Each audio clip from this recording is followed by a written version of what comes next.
ไข่ทอดแบบนี้เอาขนมมาปั่นเอื้อเจ็บท้องปั่นกันบ่บัดนี้ลูกสาวฝนนอนบันไดเขาก็ท่วมมือน้ำยากัดปากเสาแตวบัดนี้เกียงก่อนจิ๋วเอาเพิ่นกัดเอาเด้เอาปากกัดถุงยางมานี่ไม่เป็นน้ำยาเนาะเกียงกอดเกียงว่าจะตู้น้ำเปล่ากันจังลงน้ำยางมันก็เป็นผักโอ้แม่นเนาะแม่เนาะปัดให้เกลี้ยงได้ก็จังถูน้ำเปล่าให้ปูนออกก่อนเนาะถ้าว่าเฮาใส่น้ำยามันก็สิบอกแล้วบัดกอดเกียงกับตู้น้ำเปล่ากันมันก็เป็นลงน้ำยาดิมันก็น้องสีใส่ก็สิได้นอนกินเกลือแล้วบัดนี้เนาะทางในนี่ถือว่าติดสำเร็จแล้วก็หยอดทางในนี่หยอดแล้วบ่ละบ่แม่ยาแนวเรืออยู่บนเสาให้ละหาใครสบายดีพ่อแม่พี่น้อง FC เบิร์ดทุกคนบ่สมบูรณ์สุบอนเพราะว่าจะอยู่ภายในหรือต่างประเทศเนาะก็ยินดีต้อนรับเข้าสู่ช่องสาวบุญหลายอีกแล้วพ่อแม่พี่น้องเอ้ยเมื่อวานนี่ก็บ่ได้มาทางบ้านดงหมักยางเนาะพี่น้องเนาะพอมาตอนนี้ป้าทางวัดว่าอารามเพิ่นมุงเกือบแล้วพี่น้องเอ้ยก็ถือว่าไวพอสมควรเนาะนั่นแหละแล้วหลังคาแล้วก็เพิ่นก็สิได้เว้าเรื่องใหม่เนาะเดี๋ยวเท่าสาวบุญหลายเนาะสิพาพ่อแม่พี่น้องเนาะเข้าไปทางเพื่อทางซ่านของสาวแต้วพี่น้องเอ้ยว่าต่างๆแล้วหรือยังเนาะเพราะว่าเมื่อวานนี่ก็บ่ได้มาเดี๋ยวเฮาไปเบิ่งน้ำกันพี่น้องทางนี้กำลังลิงมือเฮ็ดเวียกพี่น้องเอ้ยเดี๋ยวไปทางเพื่อทางซ่านสาวแต้วก่อนเนาะเดี๋ยวจะมาเบิ่งทางวัดน้ำกันพี่น้องเอ้ยพอดีเพื่อสาวหลายมากะกลับมาเบิ่งตอนนี้ทางศาลก็คือ10 โมงแล้วเลยเนาะเพราะว่ายังเล็กหน่อยยังบ่หลายพี่น้องเอ้ยตอนนี้ทางศาลเพิ่นก็เร่งทำความสะอาดบัดแล้วมาทางเรือนทางศาลสาวแต้วเพิ่นพี่น้องเอ้ยสิถึกหรือแพงกระแดงไว้ก่อนเนาะทางสาวแต้วเพิ่นมื้อนี้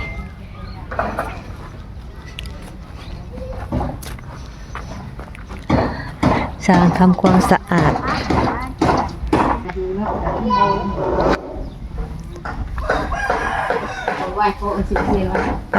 ตอนนี้ทางสร้างทำความสะอาด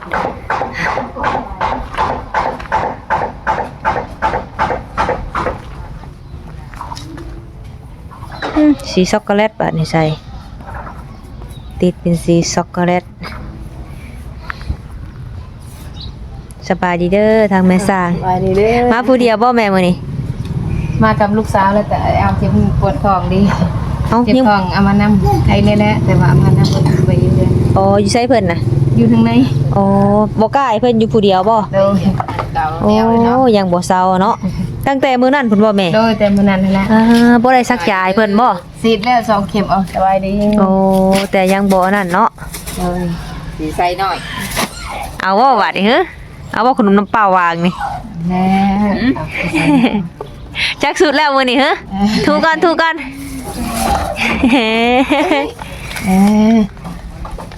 ใส่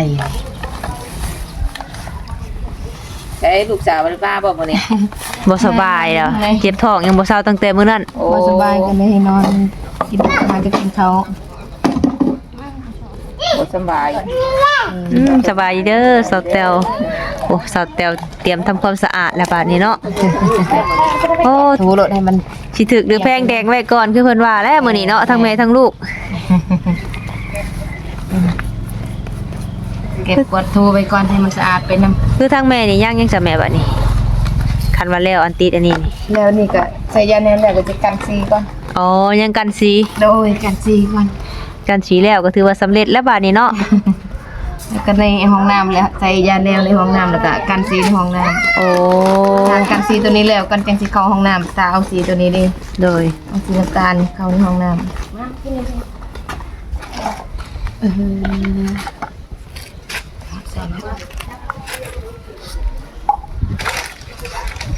คันว่าลูกสาวมานำบัตรไข้แน่เนาะคันสมมุติว่าเป็นหันเป็นนี่เจ็บแฮงกันเนาะคันอยู่ผู้เดียวบัดมันไกลเที่ยวมาจอบว่าก็เที่ยวไปไหนใครได้บ่มาโชว์เบิ่งแม่ได้เพิ่นก็ได้หน้าตาบ่ค่อยดีเลยเนาะไปเที่ยวมาแล้วเมื่อยอยู่ดอกไปนอนอยู่พุ่นแหละแม่นใครอยู่ห้องน้ำก็มีอยู่ห้องบ้านสาวแต้วกันแม่สิเป็นห่วงแล้วคันลูกสาวนอนผู้เดียวเนาะ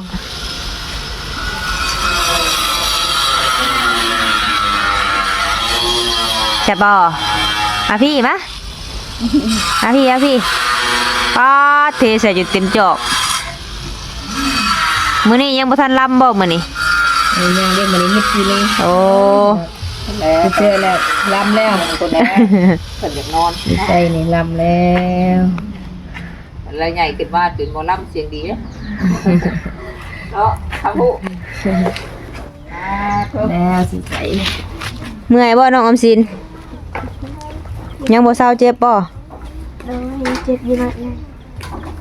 เป็นท้องเอ็นบ่แม่จังว่าจะได้ชื่อว่านานเศร้าแท้มันเจ็บแบบว่ามันเต้นตุบๆเหมือนบ่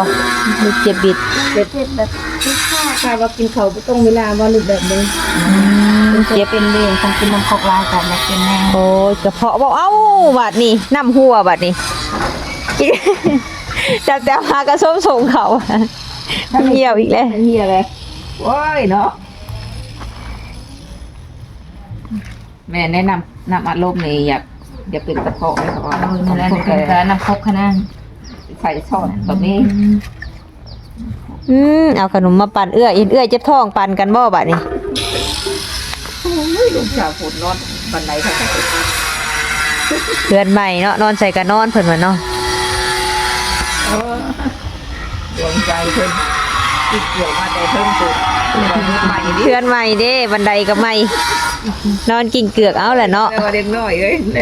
แล้วแต่สิเฮ็ด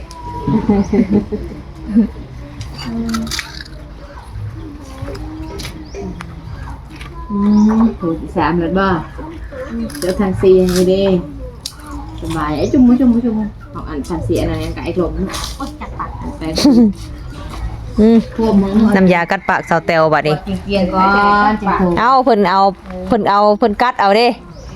เอาปากกัดถุงยางมานี่มันเป็นน้ำยาเนาะ เกียงกดเกียงแล้วก็ตู้น้ำเปล่ามันจังลงน้ำยางแล้วมันก็เป็นผัก โอ้แม่นเนาะแม่เนาะปัดให้เกลี้ยงได้ก็จังถูน้ำเปล่าให้ปูนออกก่อนเนาะ โอ้ยนั่นแหละ ถ้าว่าเฮาใส่น้ำยามันก็สิบอกแล้วบัด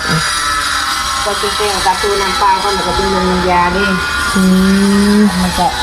น้องสีใส่ก็สิได้นอนกิ้งเกลือกแล้วบัดนี้เนาะทางในนี่คือว่าติดสำเร็จแล้วก็หยอดทางในนี่หยอดแล้วบ่ระบ่แม่ยาแนว เลืออยู่บนเสาให้ละหาใส่หมู โอ้คายอยู่หน่อยเดียวหนึงเนาะ เลืออยู่แค่นึงค่ะเราจะเ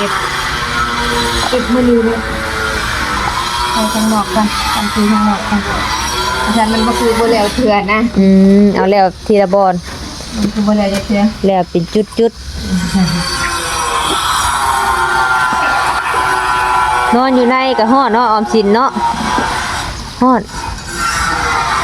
ช่วงนี้อากาศกับโอ้เป็นเอาเกินพี่น้องเลย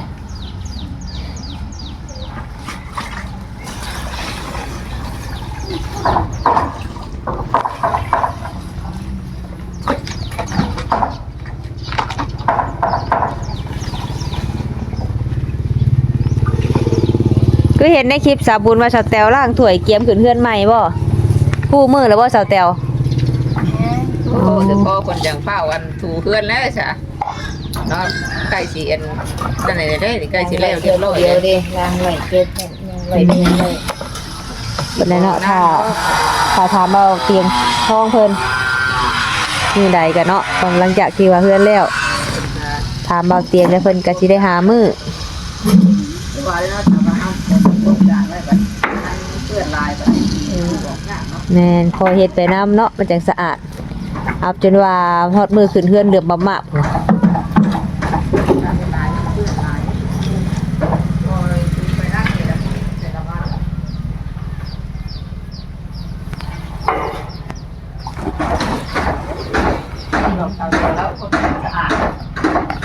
โอ้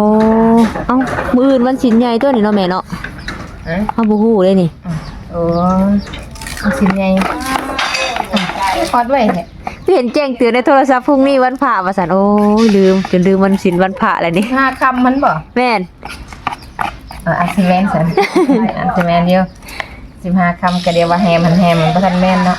ขึ้น15 คำแม่นเยอะจัง แม่นสิหาคำ แม่นและดองเขาก็11 12ก็ลายมือไม่ได้ผ่านมากัน ไว้เนาะลืมเลยนี่ว่ามื้ออื่นวันพระโอ้ยเนาะ เดือน4แล้วเอ้า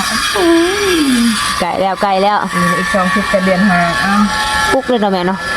ไว้คือ คือ นี้ เป็นแบบอุกๆขนาดอีกแป๊บๆเดี๋ยวสิได้เฮ็ดหน้าอีกแล้วเมื่อยเด้ เอาเดือน6กาคันฝนตกกันในอากาศโลด คันว่าบ่เฮ็ดบัดบ่มีกินเนาะอาชีพชาวนาเพราะว่าเฮาก็แบบบ่ได้ว่าหาเงินหาค้ำเก่งหั่นน่ะแม่การผู้ปัญหาเงินเก่งนี่บ่ต้องห่วงน้ำไผน้ำหน้า เฮ็ดหน้าดีแล้วมันทายฝนตกดีแล้ว แต่ว่าแม่ระหว่างยามหน้ากับหน้าแรกนี่มักตอนใดแม่ยามหน้ากับยามแรกนี่ แม่นมักยามหน้าแหละมันได้เบิ่งต้นเขาต้นหยัง แม่ลูกก็ว่าคือกันหนึ่งยามหน้านี่หาอยู่หากินก็ง่าย อากาศก็พอดี เย็นไปทางใดก็ต้นเขาต้นหยังนะเต็มทงเต็มมันอากาศสิอากาศดีกว่านี้ แม่นหาเฮ็ดหาหน่อไม้ก็ง่ายขึ้นเนาะหาของกินธรรมชาติบ่ฮ้อนบ่เอาปานนี้ บ่มีเห็นหญ้าตายหมดเลยหญ้างัวควายก็บ่มีเห็นแนวกิน แม่น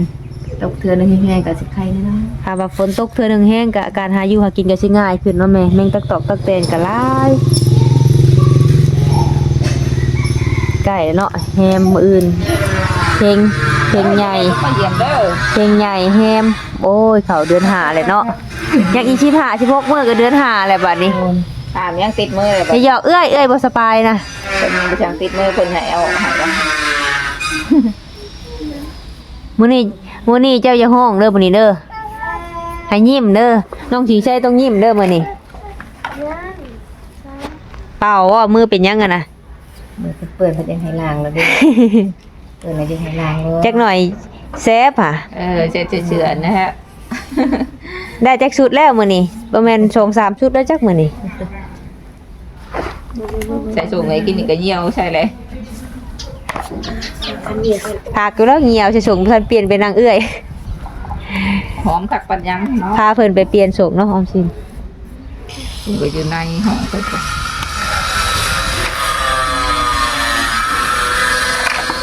โอ้ถือว่าแม่สร้างสุดยอดเนาะพอมาตอนนี้บันไดแบบว่าแต่ก่อนบันไดมันก็สิน้อยเนาะแต่ว่าแม่สร้างเพิ่นได้โปะออกแบบ มันก็สิเริ่มใหญ่เป๋ออกเนาะเพราะว่าเมื่อก่อนน่ะกระเบื้องนี่มันใหญ่เกินบันไดเนาะแต่ว่าทางแม่สร้างเพิ่นตกแต่งออกอีกก็เลยได้ทรงนี้มีฝีมือบ่ธรรมดาเนาะ คอยงามปานใดแล้บันไดก็เสียทรงบันไดนี่แหละบ่ค่อยงามปานใดคอยงามนี่บันได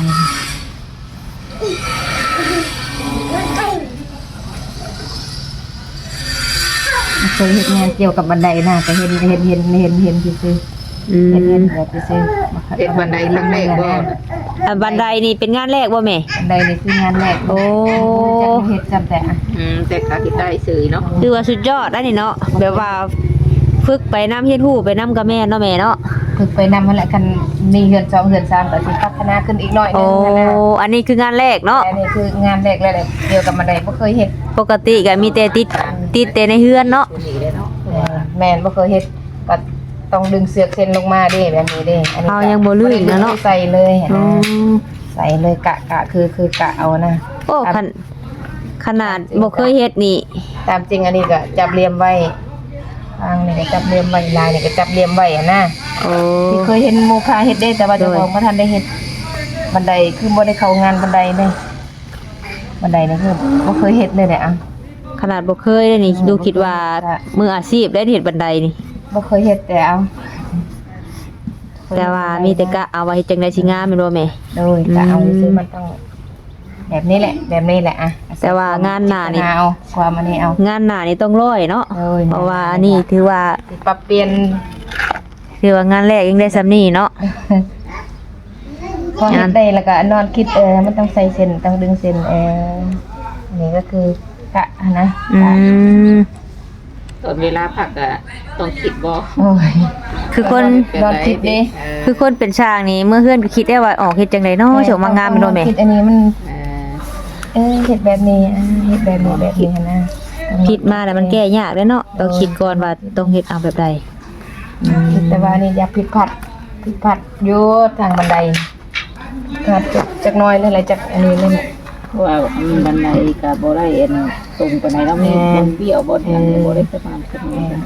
ตามจริงเราต้องดึงเสือกเด้แก อืม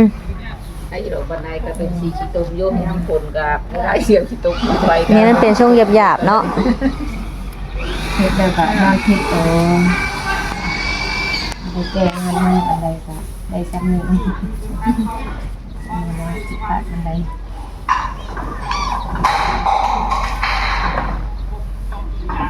เช้ากันอย่างเนาะมื้อเช้านี่ เจ้าลงสัญหาไปวัดถืออันนั้นเลยก็เลยลงวัด โอ้เช้านี้สังหาร คือจังมื้อจังถือ ผู้ละ5มื้อ ผู้ละหามื้อเลยปุ๊บเป็นปุ๊บเลยนะ ผู้ละ5มื้อนี่มีอยู่3คนหน่วย2หน่วย3บ่เป็น เดี๋ยวหันมาเบิ่งทางบันไดทางหลังบ้านเนาะเพราะว่ากะแล้วแหละพี่น้องเอ้ยเดี๋ยวสิพามาเบิ่งนํกันบันไดหลังบ้าน เอาบัดยามเที่ยงนี่ค่ะ โอ้ทางหลังบ้าน แต่ว่าทางแม่สร้างเพิ่นเอาทางหน้าก็เนาะทางหลังนี่อ่ะยังบ่ทันเรียบร้อยพี่น้องเอ้ยติดแล้วแต่ว่ายังบ่ทันเก็บรายละเอียด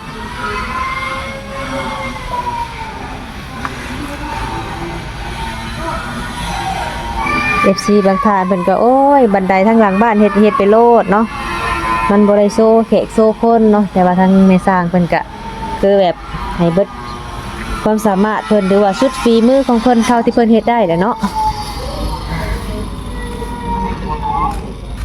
เพื่อนสาวแตวก็เฮ็ดหัวแล้วเพื่อนสาวฝนก็เฮ็ดหัวแล้วเนาะต่างคนก็ต่างกันแดดเนาะก็สะดวกสบายในการเลี้ยงไก่เลี้ยงกาหรือว่าปลูกผักปลูกหญ้าเนาะบ่ต้องแบบว่า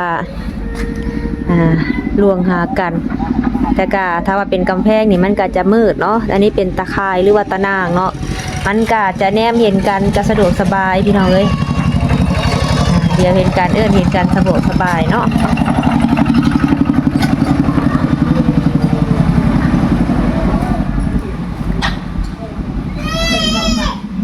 เพื่อนสาวฝนเพิ่นกำลังจะขึ้นเฮือนแล้วก็โอ้เนาะนั่งรีบนั่งหัวกันนอนบันไดเนาะเพราะว่าเฮือนใหม่เฮ็ดจังใดก็คักกิ่งเกือกเอาก็คักเนาะยังใหม่ยังบ่ทองสิเปื้อน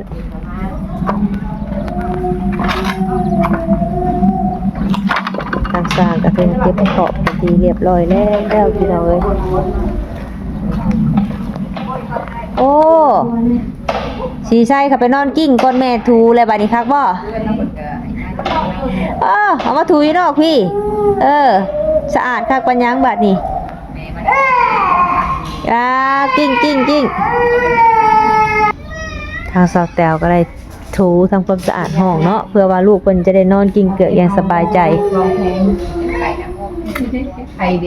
ตามภาษาเด็กน้อย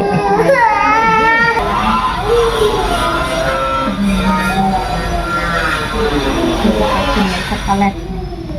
แม่ชีช็อกโกแลตเนาะแม่เนาะโอ้มาใส่น้ำยาให้สาวแตวคือหอมแทน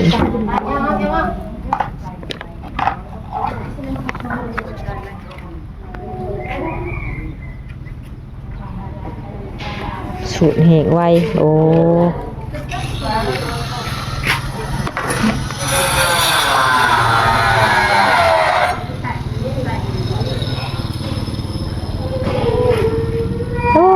ยังบ่ถึงมือเนาะน้องสิใช้รอบที่1แล้วนี่ยกที่1เลย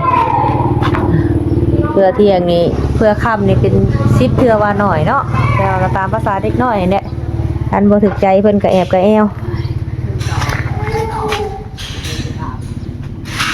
ใช้น้ำฟองน้ำมาเอามาให้ด้วยทางน้ำ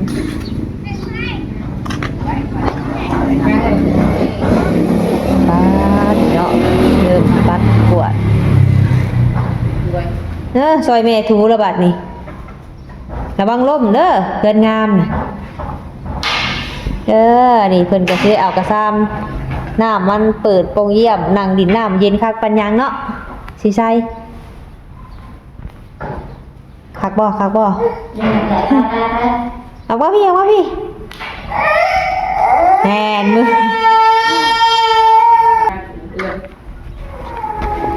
ต้นอีหยังเนาะนี่เนาะได้ยินเพิ่นว่าเป็นต้นพักเนาะกินได้ว่าซั่นถ้าบ่แม่นต้นพักไงสาวแตวเพิ่นคือสิทางถิ่มไปแล้วเนาะแต่ว่าอันนี้น่าจะเป็นพักที่ปลูกไว้ว่าเป็นลามต้น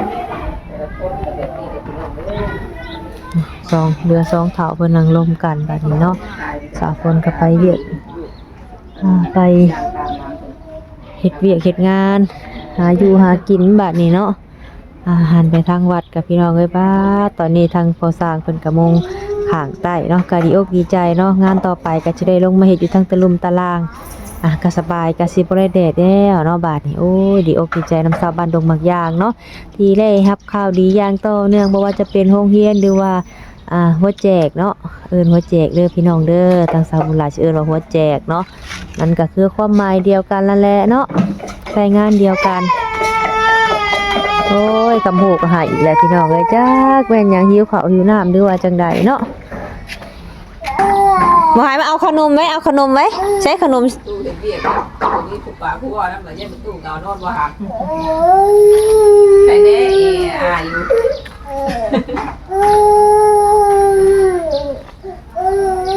อยากอาบน้ำจักน้อยอยากอาบน้ำบ่นี่หือ คนไม่ได้ยังไงบันไดบ่ได้มีน้ำตาเลยดีใจหน่อยนี่ สาวแต้วถูเฮือนแล้วจังไปนอนอยู่ในห้องเนาะออมสินเมื่อยเนาะอากาศไปแห้งร้อนแห้งอ้าวโอ้เถอะหมากเขาได้นางกันนี่งามเนาะทำมาหาพันเดี๋ยวพอดีกินนี้นี่เนาะ มาซื้อมานั่นนะซื้อมาทำโคกซื้อมา มันหมักหมูเพื่อนป้าน้องออมสินเบิดแล้วบ่อะไร เมื่อจากคือกันบ่ได้เห็นมาเลย อืม เพิ่นอันนั้นเห็นมัน โอ้บัดนี้หมักหมูเบิดได้ไปเฮ็ดมัน เมื่อจากบ่มอยนาสิยังบ่ทันหมด แสดงว่าป้าออมสินนี่ดูขนาดเนาะมาเจ้าบ่นางนี่ บ่แม่มานี่ได้เฮือนสาวคน โอ้มาสาวฝนมาบ้านสาวแตวชอบยังบัดนี้ บ่ตาย มันมาตึกยังนางอันนี้มันตึกหวานได้กินหวานบ่เอาวังมันตึกถงแม่เจ้าเริ่มมีแนวกินบ่นี่หอยไว้ต้นบักไฟพุ่น มันก็บ่เวทคือกันทนบ่ไป หมดหลายเนาะต้องใส่กระถางแล้วก็เอาขีดยาขีดไว้โอ้ใครแน่บัดนี้ใบไม้เหลืองเริ่มหล่นเบิดแล้วยังแต่ใบไม้สีเขียว แต่มันก็ร้อนเหลือเกินเนาะออมสิน อากาศมันอบอ้าว เฮ็ดให้คนเมื่อยเพลียเนาะอ้าวเกินโอ้ยสงสารออมสินเนาะหน้าบ่ตดใสเลยพี่น้องเอ้ยสีหน้าบ่แจ่มบ่ใสเลยบ่แม่นน้องออมสินกินข้าวบ่เป็นเวลาบ่หรือว่าช่วงก่อนสิเจ็บนี่บ่มากินข้าวบ่ บ่มันเป็นน้ำกระเพาะคอแบบกินซีนบ่อยากได้ โอ้ ดองเลยไปกิน คือแต่ก่อนนี่บ่ได้เป็นหยังคือเริ่มมาเป็นมื้อดอง เคยเป็นแล้วเทื่อนึง โอ้แบบว่าลำไส้บ่ดีแบบว่าเพิ่นกินเนื้อพี่น้องเอ้ยอาหารมันย่อยยากเนาะมันบ่แม่นเป็นผักเป็นอาหารอ่อนบางคนนี่ก็โอ้ยเวลากินเนื้อนี่เจ็บท้องมันย่อยยากพี่น้องเอ้ย